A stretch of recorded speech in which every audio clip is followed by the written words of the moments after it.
তুমুল ঝড় তুফানে আমাদের বাড়ির কি অবস্থা চলো তোমাদের সাথে শেয়ার করি। তার সাথে ঘরের আজকে কিছু টুকটাক কাজ করব, কারণ ঈদের আর 3টা দিন বাকি আছে। তো এই 3 দিনের মধ্যে ঘর বাড়ির কাজ আমি একদম পরিষ্কার করে করে ফেলবো। তো চলো ভিডিওটা শুরু করি। হ্যালো এভরিওয়ান, আসসালামু আলাইকুম আমার প্রিয় আপুরা, তোমরা কেমন আছো? আশা করি সবাই ভালো আছো। আলহামদুলিল্লাহ, তোমাদের দোয়া এবং আল্লাহর অশেষ রহমতে আমিও ভালো আছি। নাজনীন ব্লগ চ্যানেলে আরও একটা নতুন ভিডিও দেখার জন্য তোমাদের সবাইকে স্বাগত জানাইতেছি। আশা করি বরাবরের মতো আজকের ভিডিওটাও আপুদের কাছে ভীষণ ভালো লাগবে। যদি ভালো লাগে প্লিজ একটা লাইক দিয়ে আপুরা আমার পুরো ভিডিওটার পাশে থেকো। তো এই তো দেখো কি অবস্থা হয়ে গেছে, পাতা পড়ে একদম উঠান ভর্তি হয়ে গেছে। তার সাথে আমার ফুল গাছগুলোর অবস্থা একদম শেষ, তার সাথে আমার সবজি গাছগুলোও দেখো কি অবস্থা হয়ে গেছে। আর আমাদের বাড়িতে যেহেতু নতুন মাটি ফালানো হয়েছে, তো মাটিগুলো দেখো একদম বসে গেছে, একদম নিচা হয়ে গেছে। জায়গায় জায়গায় তো একদম পানি দিয়ে ধুয়ে মাটি বের হয়ে গেছে, মানে গর্ত হয়ে গেছে। তোমাদের সাথে শেয়ার করতেছি, দাঁড়াও। এই যে এই পাশে যে একটা দেখতেছো, এই যে এই জায়গাটা কিন্তু একদম গর্ত হয়ে গেছে। এই যে এখানে আমি একটু আগে আর কি এঁঠো পানির বালতিটার পানিগুলো এখানে ফালাইলাম। এখন এখানে আর কি জঙ্গল টঙ্গল ফালিয়ে এটা ভর্তি করতে হবে, এখন তার মাটি ফালাইতে পারবো না। আর এই যে দেখো এইভাবে গর্ত হয়ে হয়ে মাটিগুলো একদম তলে নামে যেতেছে, মানে জায়গায় জায়গায় একটু তলে হয়তো জায়গা ছিল, গ্যাপ ছিল, আর মাটিগুলো উপরে উপরে ছিল। তো বৃষ্টির ইসে একদম মাটিগুলো একদম বসে গেতেছে। তো যাই হোক, আর গাছগুলো আমি এইদিকে এনে দিলাম, ওখানে ডাইবা গেছে একদম মাটিগুলো, ডাইবা গাছগুলো একদম নিচায় পড়ে গেছিলো। তো আমি গাছগুলো তুলে তুলে এই সাইড দিয়ে রাখলাম। আর দেখো আমাদের ঘরের সামান দিয়ে কিন্তু আমি এইভাবে করে বস্তা, তারপরে কাঠ, যা যা ছিল দিয়ে দিছি, কারণ বৃষ্টির পানি পরে পরে একদম গর্ত হয়ে গেছে, মাটিগুলো ধুয়ে যাইতেছে। খালি এইবারই মাটিগুলো ফালানো হয়েছে, এইভাবে যদি মাটিগুলো ধুয়ে যায় একদম মাটি রাখতে পারবো না আমরা উঠানের। তো যার জন্য আমি এইভাবে করে আর কি বুদ্ধি করে কাঠ খোটা, বস্তা, ইট, যত জিনিস ছিল ওগুলো সব ছঞ্চার তল দিয়ে আর কি, ঘরের যে জায়গাটা দিয়ে পানি পড়ে ওই জায়গাটার তল দিয়ে লাইন করে দিয়ে দিছি সুন্দর মতো। এখন আর মাটিগুলো ধুয়ে যাইতে পারবে না। তো যাই হোক, চলো এখন উঠানটা ঝাড়ু দেই। আর সকাল হয়ে গেছে, সকালে ঘুম থেকে উঠে আগে তোমাদের সাথে বাইরেটা শেয়ার করি, যেহেতু আমি ঘরের ভিতরে করি না, কারণ ঘরের ভিতরে তোমাদের ভাইয়া মেয়ে ছেলে সবাই ঘুমিয়ে থাকে। ওরা প্রায় 9টা 9:30টার দিকে ঘুম থেকে উঠে, আর আমি তো 8টার দিকে উঠে 1 ঘন্টা আমি বাইরের কাজ করি, তারপরে কিন্তু আমি ঘরের ভিতরে যাই। এই 1 ঘন্টার ভিতরে বাইরে যত টুকটাক কাজ থাকে, উঠান ঝাড়ু দেওয়া, আরও যত কাজ থাকে, গাছগুছলি দেখা, কোন গাছটা কি হইলো সব কিছুই কিন্তু করি আমি। তো যাই হোক, ঈদের আর 3টা দিন বাকি আছে। কার কার ঈদ শপিং হইলো আপুরা কমেন্টে জানাইও। আমি কিন্তু আজকে যাব ভাবছি, আজকে রাতে আমি ঈদের মার্কেট করতে যাব বাজারে।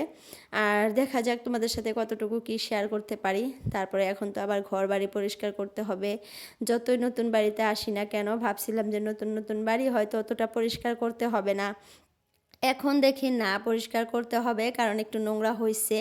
আর আমরা যেহেতু পরিষ্কার থাকতে ভালোবাসি, তো পরিষ্কার করাটা আমাদের কাছে কিছুই না, একদম সাধারণ কথা, স্বাভাবিক কথা। তো যাই হোক, পরিষ্কার করব আজকে ভাবছি যে বেডরুমটা পরিষ্কার করব, কালকে আবার রান্নাঘরটা পরিষ্কার করব। আর ড্রয়িং রুমটা তো সবসময় সাফা করেই রাখি আমি। তারপরেও ঝেড়ে ঝুড়ে বিছানার চাদর টাদর পর্দা টর্দাগুলা ধুয়ে দিব, মেশিনে দিলেই তো ধোয়া হবে, আর একটু ঝাড়বো এইটুকুই। আর রোজা রেখে কিন্তু অনেক কাজই করতেছি আমি বর্তমান। আমার এখন দেখা যায় যে এনার্জি লেভেলটা একটু কমে যাইতেছে। আর আগাবেলাটা ধরো যে সকালের 12টা পর্যন্ত আমার শরীরে এনার্জি ঠিকই থাকে, 12টার পর থেকে আমার একটু একটু করে লাহে লাহে খারাপ লাগা স্টার্ট হয়। তখন থেকে পানির পিপাসার ভাব হয়, আবার শরীরটা অনেক দুর্বল লাগে, টায়ার্ড লাগে, মনে হয় একটু ঘুমাই এরকম লাগে, কিন্তু ঘুমাইতে পারি না। পুরা কাজ তো করতেই হয়, রান্না বান্না কত কিছু। 12টা পর্যন্ত বাইরের কাজ করি, তারপরে মেয়ে ছেলেকে গোসল করাই, আমি গোসল করি, নামাজ কালাম করি, করে তারপরে মেয়েকে খাওয়াই, ছেলেকে ভাত খেতে দেই। ওরা খাওয়ার পর ওগুলা বাসনপাতি ধুয়ে আমি আবার রান্না স্টার্ট করে দিই 2টার থেকে টানা 5টা পর্যন্ত আমার রান্না করতে হয়। তারপরে রান্না বান্না শেষ করে সব কিছু ডাইনিংয়ের উপরে সাজিয়ে টাজিয়ে রেখে দেই। তারপরে ইফতারের সময় সবাই মিলে ইফতার করে আমি নামাজটা পড়ে আবার অতগুলা বাসন হয়ে যায় একদম বেসিন ভর্তি, আবার সেই বাসনগুলা ধুয়ে আবার মেয়েকে খাওয়াইতে হয় একটু, আবার মেয়েকে খাইয়ে একটু রেস্ট নিতে পারি। তারপরে তো এখন আবার তোমাদের সাথে একটা কথা শেয়ার করি, আমি কিন্তু এই রমজান মাসে তারাবির নামাজ একটাও পড়তে পারি নাই। এটার জন্য যে আমি আল্লাহর কাছে কি জবাব দিব আমি নিজেও জানি না। মানে কয়দিন তো ফার্স্টে আমার ছেলের এক্সাম ছিল, ওকে পড়াইছি। আর মেয়েটার জন্য পড়তেই পারি না নামাজ, এমনি যে নামাজগুলো আছে ফজরের নামাজ, জহরের নামাজ, এগুলো ওকে একটা রুমে রেখে আমি তারপরে পড়ি। জানো, আমাকে যদি নামাজ পড়া দেখে এত পরিমাণে কান্না করে, আমি জানি না কেন এরকম করে। ও মনে হয় ভয় পায় নাকি যে মা আমার সাথে কথা বলে না, চুপ করে থাকে কেন। আমার পিঠে উঠে বসে থাকবে, উন্নাগুলা টেনে নামিয়ে দেয়, তারপরে সামনে যায় বসে থাকবে, আবার আমাকে ধরে কান্না করবে জোরে জোরে, এরকম অবস্থা করে। তো বলো কিভাবে আমি তারাবির নামাজগুলো পড়ি? ওইবার আমি 8 রাকাত করে পড়তাম, কিন্তু এইবার একদমই পড়তে পারলাম না। তো আল্লাহর কাছে মাপ চাইতে হবে আমাকে।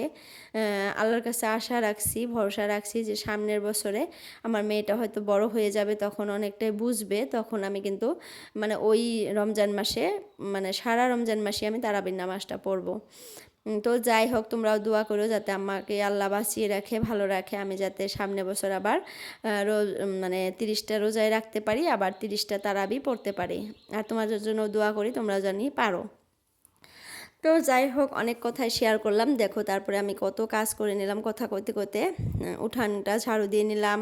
তারপরে ওই পুরানা বাড়িতে, আমাদের পুরানা বাড়িটাতে ঘরের ভিতরে অনেকগুলা কাপড় ছিল, যেহেতু মানে রাতে বৃষ্টি আসে আর কারেন্ট থাকে না। তো আমি রাতেই কাপড়গুলো মেশিনে দিয়ে মানে ধুয়ে ওই ঘরের মধ্যে শুকিয়ে দিছিলাম তারের মধ্যে। তো ওগুলা বের করে পুরান বাড়িতে শুকাইতে দিলাম।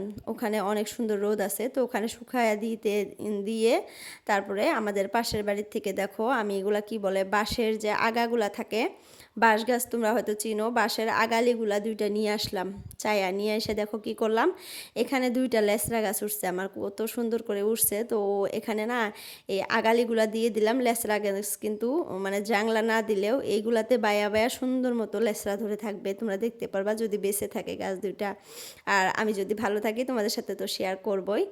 তো যাই হোক, সুন্দর মতো লাগাই দিলাম, দেখতে ভালো লাগতেছে, অতটাও খারাপ লাগতেছে না। কি সুন্দর করে একটা সাইডে দিয়ে দিছি।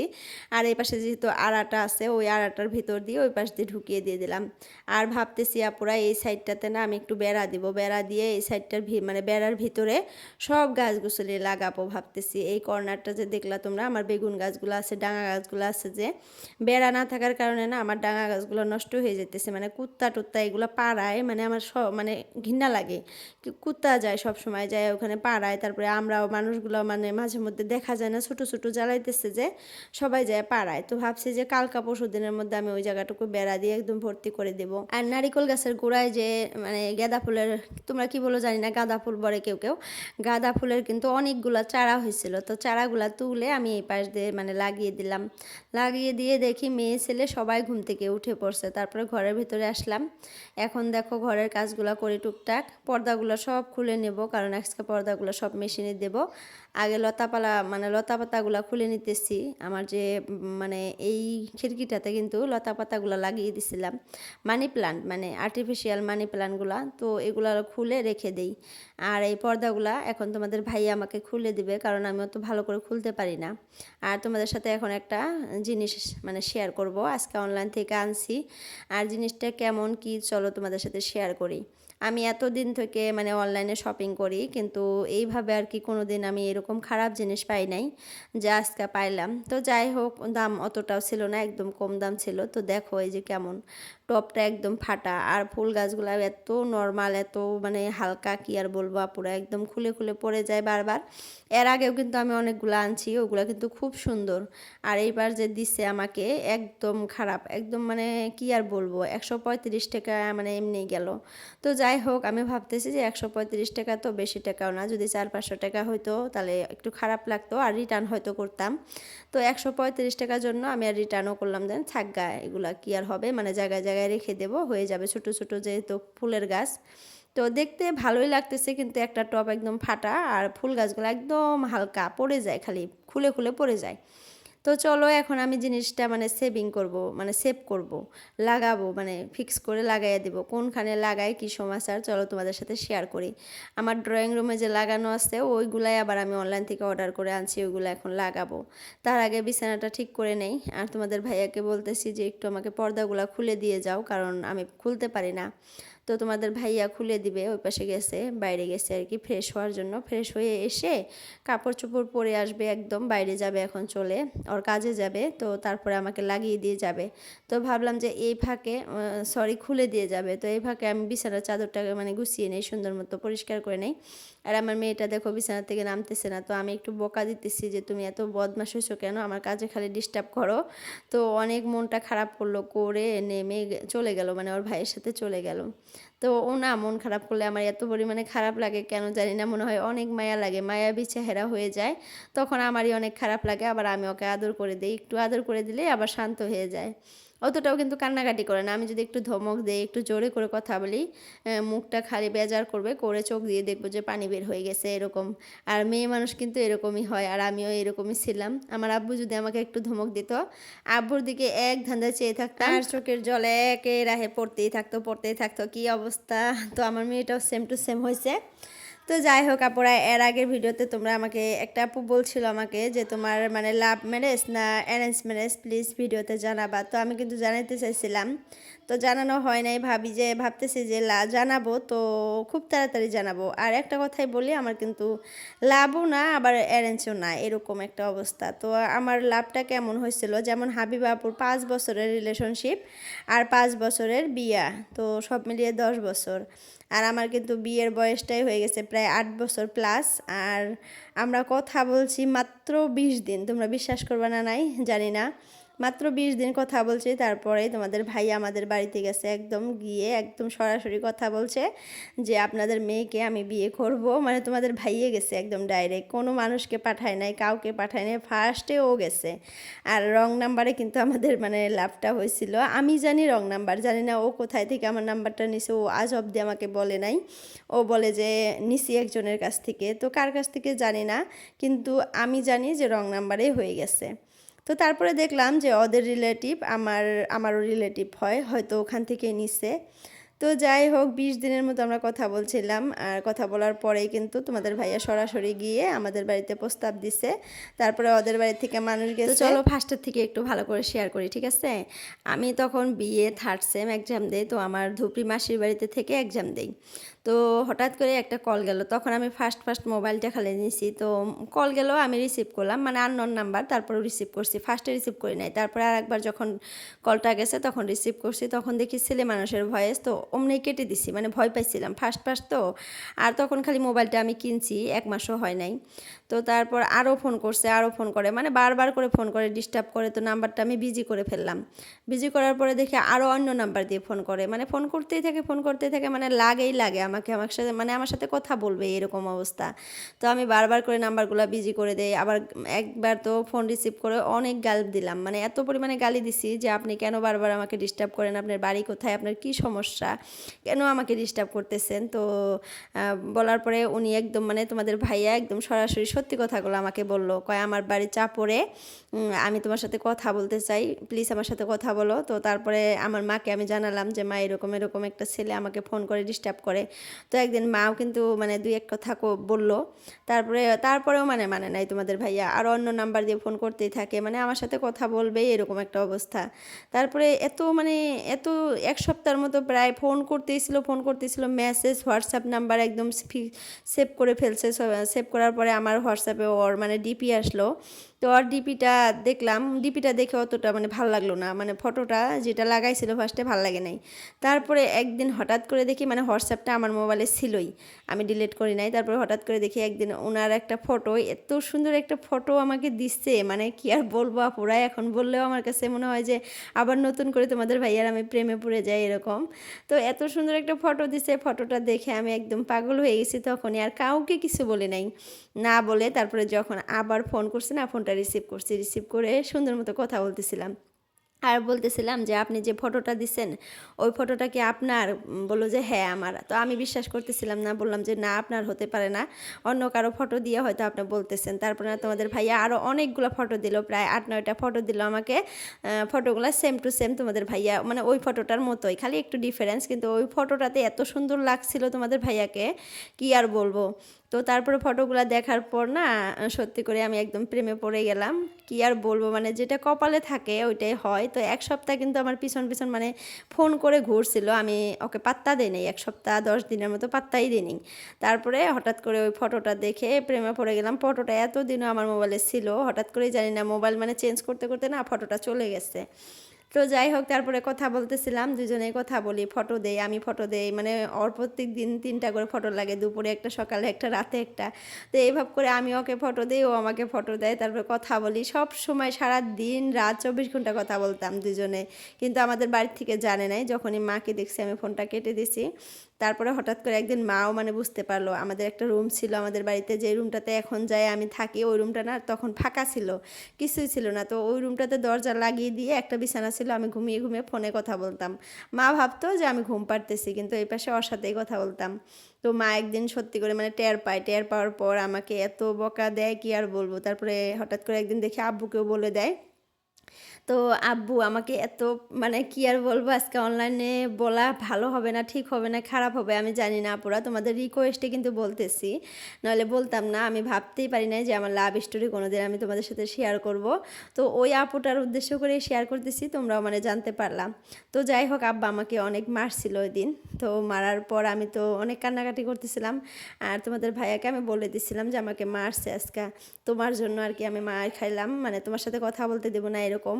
মোবাইলটাও নিয়ে নিতে চাইছিল, কিন্তু আমি মোবাইলটা দেই নাই। মানে অনেক কাহিনী হয়ে গেছে ওই ২০ দিনের মধ্যেই। ওই ২০ দিন কথা বলছে, ওই ২০ দিনের মধ্যে অনেক কাহিনী। যখন তোমাদের ভাইয়া শুনছে আমাকে মারছে, তো তখন তোমাদের ভাইয়া মানে ১ দিন না ২ দিন আসছিল, তারপরে আমাদের বাড়িতে গেছে ডাইরেক্ট। মানে আমার মাকে বলছে যে আমি আপনাদের বাড়িতে যাব, আপনাদের বাড়িতে মানে প্রস্তাব নিয়ে যাব, আমি নিজে যাব। তো তার ফ্রেন্ড ২টাকে নিয়ে ও গেল একদিন। কিন্তু ও বলছিল যে বাড়িতে যাতে কেউ না থাকে, মানে আমার আব্বু বা ওরকম কেউ যদি না থাকে তাহলে যাবে। তো আমার আব্বুকে আমি দোকানে পাঠিয়ে দিলাম, মানে আব্বু তো দোকানে যায় প্রত্যেকদিন, তখন হার্ডওয়্যারের দোকান করতে, এখন তো আর যেতে পারে না। তো আব্বু সকালে উঠেই গেছে গা চলে। তো আম্মু আবার আমার একটা ভাই সাহেবকে ফোন করে নিয়ে আসছে যে আজকে ওই ছেলেটা আসতে চাইছে, তো আপনি প্লিজ আসেন। তো ওই ভাই সাহেব ছিল আমার, মানে ওই জিজুটা ছিল, আর আমি, মা আর আমার ওই বোনটা ছিলাম বাড়িতে সেদিন। তো মা রান্নাবান্না করলো, যেহেতু একজন মানুষ যাবে রান্নাবান্না তো করতেই হবে, খেতে দিতে হবে, এত দূর থেকে যাবে, অচেনা মানুষ হলে তো খাইতে দিতে হবে। তারপরে রান্নাবান্না করলো, গেল, ওনাকে খাইতে দিল, তোমাদের ভাইয়াকে খাওয়া দাওয়ার পরে আমার মা আর আমার মানে ভাই সাহেব অনেকগুলো কোশ্চেন করলো তোমাদের ভাইয়াকে, আমাকেও দেখলো আর কি, আমিও গেলাম সামনাসামনি। সেদিন সামনাসামনি দুইজনে দুইজনকে দেখলাম। তো ওই দিন তোমাদের ভাইয়া আমাকে দেখে কোশ্চেনগুলো সব অ্যান্সার ট্যান্সার দিয়ে তারপরে চলে আসলো, আমার জন্য অনেক কিছু রেখে আসছিলো। তো যাই হোক, ওগুলো আর না বলি। তো আমি ওই দিন তোমাদের ভাইয়া যে আমাকে রেখে চলে আসলো, মানে এত খারাপ লাগছিল, মনে হয় যে কী বা আমাকে রেখে চলে গেল, মনে হলো যে আমাকে মানে ও নিয়ে গেল না কেন, আমাকে কেন রেখে গেল। আমি এত কান্না করতেছিলাম আর বারবার ফোনে বলতেছিলাম যে আমি থাকতে পারতেছি না, আমার কেমন জানি লাগে। কি আর বলবো আপুরা, ওই কথাগুলো তো এখন শেয়ার করতেও পারি না, আবার না করলেও হয় না। তো যাই হোক, মানে আমি অনেক কান্না করছিলাম, ভাবছিলাম যে আমার মনে হয় আর পৃথিবীতে কেউ নাই। ও মানে আমাকে যে রেখে আসলো, আমার এরকম লাগছিল যে ও মনে হয় আসছিলো, যে ওই আমার সব কিছু, এরকম হয়ে গেছিলাম আমি। তো তারপরেই আর কি ওদের বাড়ির থেকে আবার ২০ জনের মতো না ২২ জনের মতো মানুষ গেছিলো আমাদের বাড়ি থেকে।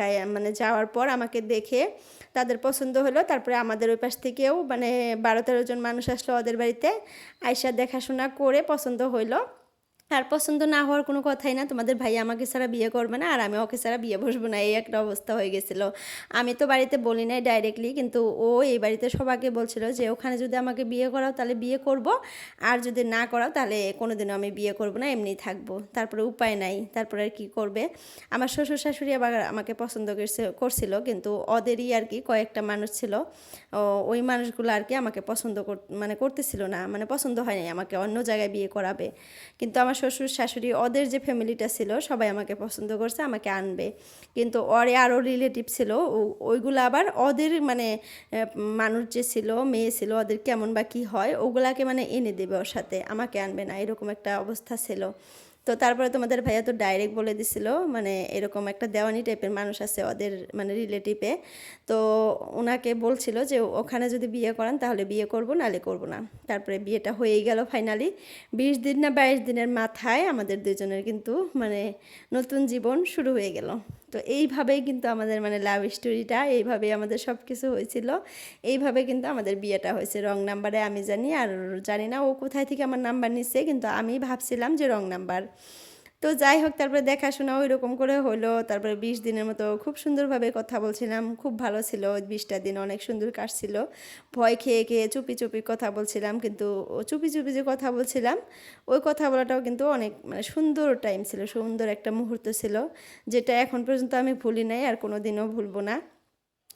আর যাকে দেখে মানে প্রথম দেখাতেই ভালো মানে ভালোবাসা হয়ে গেছিলো, ওইটা তো আর কি আর বলবো। আর যাকে ভালোবাসছি তার সাথেই বিয়ে হয়েছে, তার সাথে এখন পর্যন্ত আছি, মরার আগ পর্যন্ত থাকবো। তোমরা দোয়া করবা যাতে এইভাবে আমরা সারাটা জীবন থাকতে পারি, দুজনে দুজনকে সাপোর্ট করে, কখনো যাতে দুজনে দুজনের হাতটা না ছাড়ি। তো এটাই কিন্তু আমাদের মানে চাওয়া পাওয়া, তাই না, সবারই। তো তোমাদের কেমন লাগলো আমার লাভ স্টোরিটা শুনে, জানি না আমি কিভাবে বললাম আর তোমরা বুঝলা না নাই, আমি বুঝাইতে পারলাম না নাই। আমার যতটুকু আর কি ইয়া ছিল অতটুকুতে আর কি বুঝাইলাম তোমাদেরকে। তো যাই হোক, আমার কিন্তু লাভ স্টোরি শেষ, আর সংসারের সমস্ত কাজও শেষ। হয়তো তোমরা কাজগুলা দেখছো, আমি বলতে পারলাম না, আমি কিন্তু অনেক কাজই করে নিলাম আজকে। তো আজকের জন্য ভিডিওটা এতটুকুই রাখলাম। বাই বাই, আল্লাহ হাফিজ আপুরা, তোমার সুস্থ থাকো, ভালো থেকো।